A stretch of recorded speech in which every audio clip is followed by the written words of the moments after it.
बिस्मिल्लाहिर्रहमानिर्रहीम अस्सलामुअलैकुम। Welcome back to my YouTube channel. I hope आप सब ठीक होंगे, खैरियत से होंगे। आज मैं आपको घर के नॉर्मल आटे से पिनिया रेडी करके बताऊंगी। ये आपके इम्यून सिस्टम को बूस्ट करेगा। बहुत हेल्दी लड्डू है ये। घर के नॉर्मल आटे से हमने इस लड्डुओं को रेडी किया है। घर में जो गेहूं का आटा होता है नॉर्मल, हमने उसी चक्की के आटे से इसको रेडी किया है। कुछ नट्स हमने इसके अंदर ऐड किए हैं, हमने गोंद इसके अंदर ऐड किया है। बहुत इजी वे में हमने इस रेसिपी को रेडी किया है। आप भी इस पिन्नियों को घर की नॉर्मल चीज़ों से रेडी कीजिए और अपने सर्दियों को एंजॉय कीजिए। तो चलिए व्यूअर्स, रेसिपी की तरफ चलते हैं। सबसे पहले आप इंग्रेडिएंट्स नोट कीजिए। हमने आटा लिया है चक्की का, वो 2 कप हम लेंगे। शुगर हम लेंगे 2 कप, वो हस्बे ज़रूरत जितना हमें रिक्वायर्ड होगा हम उतना लेंगे। गोंद हमने लिया है, काजू है उसको हमने कट कर लिया है, बादाम है, इलायची पाउडर लेंगे 1/2 टेबल स्पून और किशमिश लेंगे। इन सब चीज़ों को हमने ले लिया है और घी हम लेंगे। आप देसी घी से भी बना सकते हैं। सबसे पहले हम बूरा रेडी करेंगे। ये जो है बूरा जो होता है, इसको लड्डुओं में यूज़ किया जाता है। ये पार्ट आपने बिल्कुल भी स्किप नहीं करना है। वैसे तो पाउडर शुगर भी लोग ऐड करते हैं, लेकिन लड्डुओं में हमेशा बूरा ही डलता है। तो यहाँ पे हमने 1 कप शुगर ले लिया है और 1/2 कप इसके अंदर हमने पानी ऐड कर दिया है। इसको हम पकाएंगे। पूरा प्रोसेस हम आपके सामने करेंगे। सबसे पहले हम शुगर को मेल्ट करेंगे और अब हम यहाँ पे आपके साथ एक सीक्रेट शेयर करेंगे। यहाँ पे हमने 2 टेबलस्पून पानी ले लिया है। उसके अंदर हम 1 टेबलस्पून सिरका ऐड करेंगे। वो सिरके वाला पानी हम शुगर के अंदर ऐड करेंगे ताकि इसमें क्रिस्टल ना बने और जो हमारा बूरा है वो अच्छे से रेडी हो जाए। और फ्रेंड्स, लड्डुओं में जो है बूरा कम ज़्यादा हो सकता है, तो उस सूरत में आप पाउडर शुगर इसके अंदर ऐड कर सकते हैं, वरना पाउडर शुगर को हम इस्तेमाल नहीं करते हैं पिन्नियों में। इस तरह से हमने इसके अंदर सिरके वाला पानी ऐड कर दिया है। बस हमने इसको कंटिन्यूसली चलाते रहना है, शुगर को मेल्ट करते रहना है। जब शुगर अच्छे से मेल्ट हो जाएगी फिर हमने इसको चेक करना है। इस बूरे का जो सारा प्रोसेस है हम आपके सामने करेंगे। आप देख सकते हैं यहाँ पे इसके ऊपर बबल्स आना स्टार्ट हो गए हैं। अब 1 टीस्पून इसके अंदर हम घी ऐड करेंगे ताकि हमारा जो बूरा है वो अच्छे से दानेदार रेडी हो। तो इस तरह से अब हम आपके सामने चेक करेंगे इसको। थोड़ा सा एक बाउल में पानी लेंगे, थोड़े से कतरे हम इसके अंदर डाल देंगे। तो आप देख सकते हैं कि पूरा जो शुगर है वो पानी के अंदर मेल्ट हो गया है, बिल्कुल गायब ही हो गया है। तो ये बिल्कुल अभी रेडी नहीं हुआ है, हमने मज़ीद इसको और पकाना है। और फ्लेम को आपने नॉर्मल ही रखना है, नॉर्मल टेम्परेचर आपने रखनी है इसके नीचे।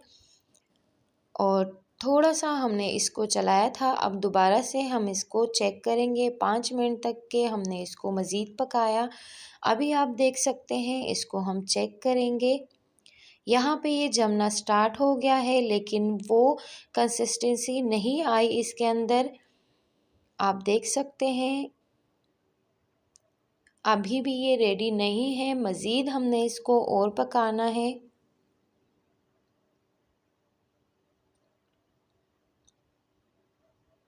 अब दोबारा से हम इसको चेक करते हैं।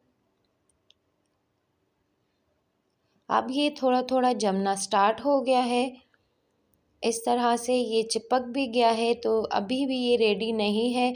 आपके सामने इसको हम चेक करते हैं। ये देखिए बिल्कुल बबल की तरह ये इसकी तारें बन रही हैं, तो अभी भी ये रेडी नहीं है। बबल की तरह ये खिंच रहा है, तो बिल्कुल भी ये रेडी नहीं है। इसको हम दोबारा से 2 से 3 मिनट के लिए पकाएंगे। पूरा प्रोसेस हमने आपके सामने किया है व्यूअर्स, ताकि आपको बूरे की रेसिपी बिल्कुल अच्छे से समझ में आ जाए। क्योंकि कभी कभार बूरा बनाते टाइम हमसे गलतियां हो जाती है, इसलिए पूरा प्रोसेस हमने आपके सामने किया है और बार बार इसको आपके सामने चेक भी किया है, ताकि आपको रेसिपी अच्छे से समझ में आ जाए और आप भी इसको आसानी से अपने किचन में ट्राई कर सकें। 3 से 4 मिनट तक हमने मज़ीद इसको पकाया है। अब हम इसको दोबारा से चेक करते हैं। फ्लेम को हमने ऑफ़ कर दिया है। फिर से हमने इसको पानी के अंदर डाल दिया है और थोड़ी देर के लिए हम इसको ठंडा करते हैं।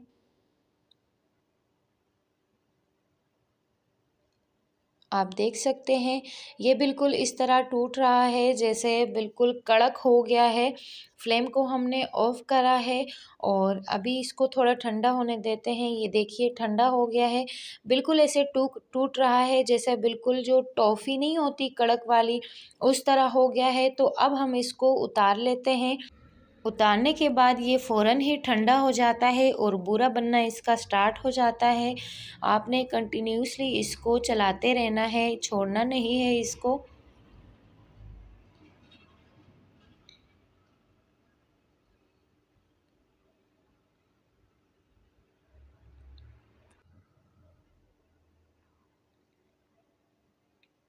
आप देख सकते हैं ये गाढ़ा होना स्टार्ट हो गया है और आपने इसको फ़ौरन चलाते रहना है। जब बूरा हमारा रेडी हो जाएगा तो इसको हम छन्नी की मदद से छान लेंगे, ताकि अच्छा सा जो है हमारा आइसिंग शुगर टाइप का बूरा जो है रेडी हो जाए।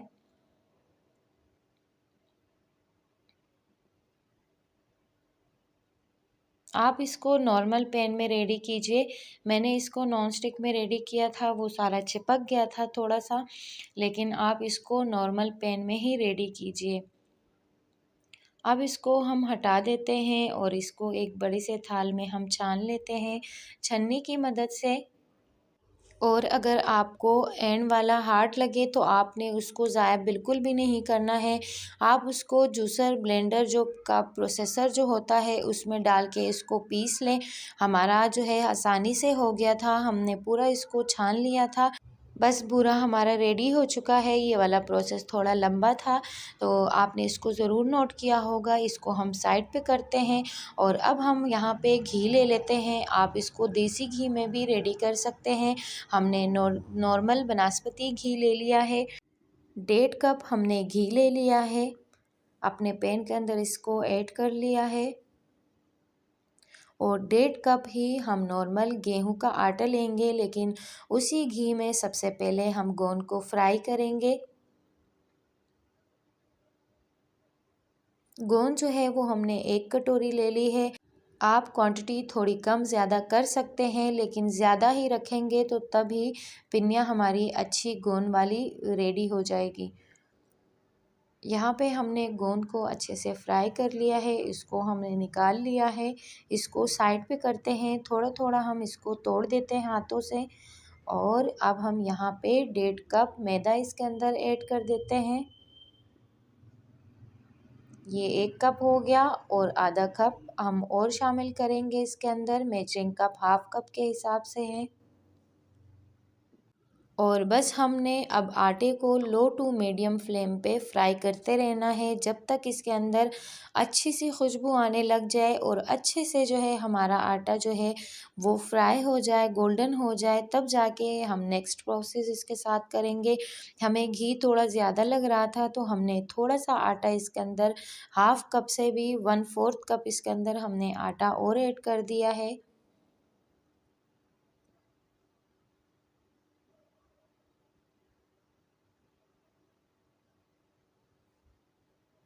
अच्छे तरीके से इसको हमने फ्राई करना है। आप देख सकते हैं आटे के अंदर कितना अच्छा कलर आ चुका है, अच्छे से जो है गोल्डन हो चुका है और खुशबू भी बड़ी अच्छे आने लग गई है इसके अंदर से।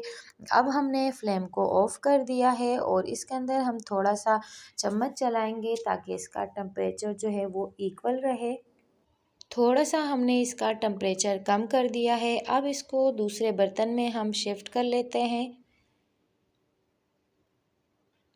और हमने इसको इस तरीके से चलाते रहना है जब ये अच्छे से ठंडा हो जाए। फिर बाकी का प्रोसेस हम ठंडा होने के बाद करेंगे।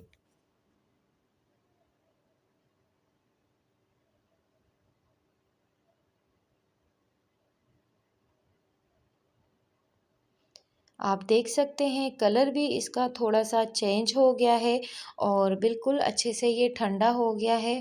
तो अब इसके अंदर सबसे पहले हम बूरा ऐड करेंगे, जो हमने बूरा बनाया था।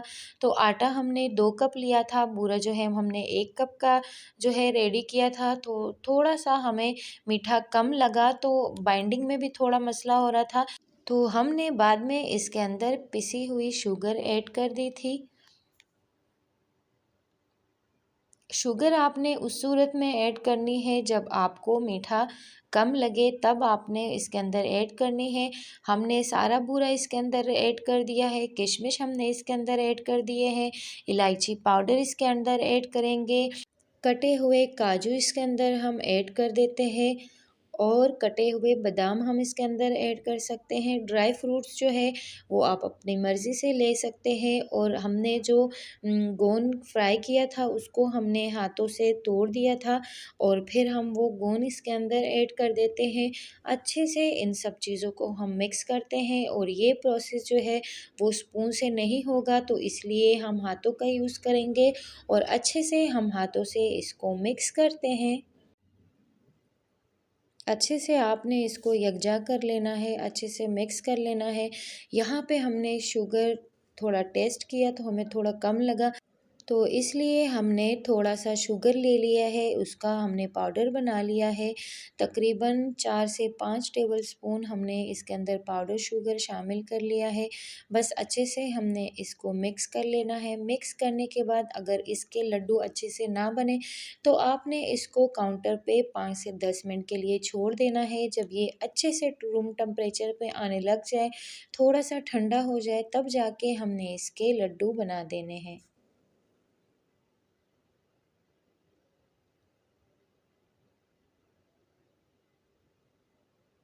बस मिक्सचर जो है हमारा अच्छे से रेडी हो गया है और काउंटर पे हमने इसको 5 मिनट के लिए छोड़ दिया था।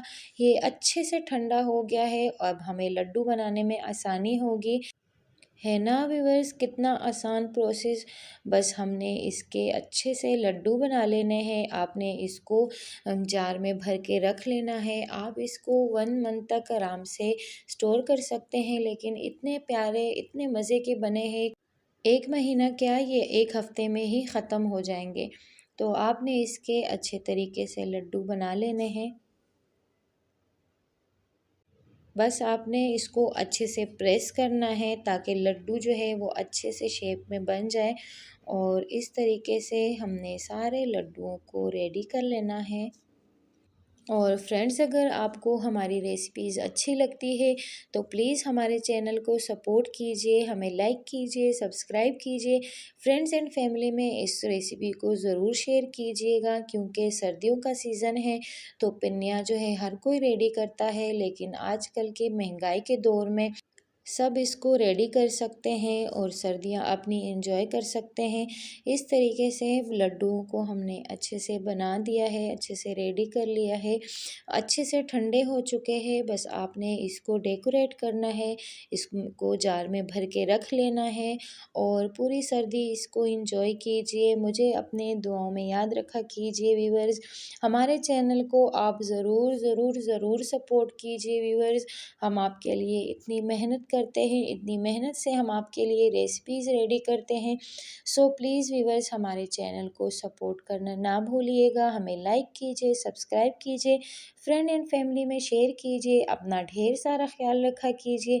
मिलते हैं एक नई रेसिपी के साथ। अब मुझे इजाज़त दीजिए व्यूअर्स। अल्लाह हाफ़िज़।